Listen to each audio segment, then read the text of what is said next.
To get started with the soldering iron, you're gonna need 4 things: solder, flux, a soldering iron, and some solder wick. This is just some copper braid that helps absorb extra solder if you apply too much to the board. In theory, if you're perfect, you don't need it, but with parts this small, I almost always need it.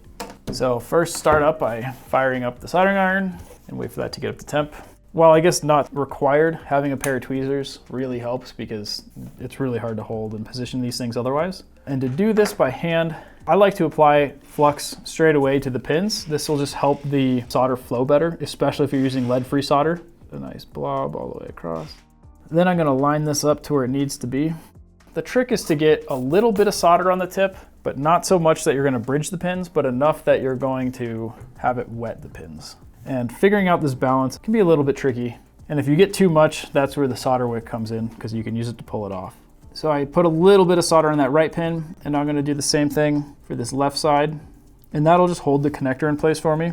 And if I need to make any adjustments, I can do it now. So like if I wanna bump this down just a little bit, I can heat that pin back up. And now if I just take that little bit of solder on here, I can kind of just tap the pins. And you can tell, even without the microscope, just by the visible color change, when the pad underneath is wet. And just by kind of bumping them, touching the pin and the pad underneath, you can get both to heat up and then make a good joint. You can see now I'm kind of running out of solder, so I'm not getting very good joints, and that's when I come back in and just give myself a tiny little dab of extra solder. And again, if you get too much, you're gonna start getting bridging, like I just did there. Sometimes you can get away with fixing that by wiping off your extra and then coming back and trying to pull it.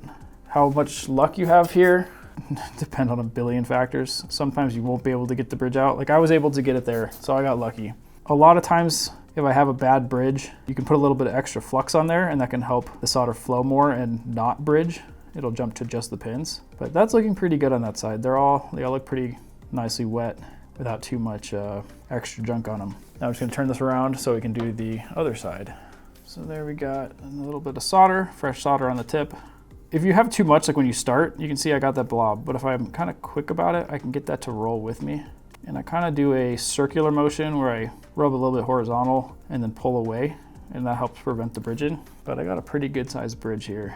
We'll see if I'm able to pull this off again by cleaning the tip so I don't have any extra on there, and then hoping that it'll pull the extra onto the tip. There, I think I got it. You probably can't see this too well, but we have one of them done by hand. So it is possible. These are really small connectors. The spacing between the pads is only 0.5 millimeter. So I know it's gonna be very intimidating.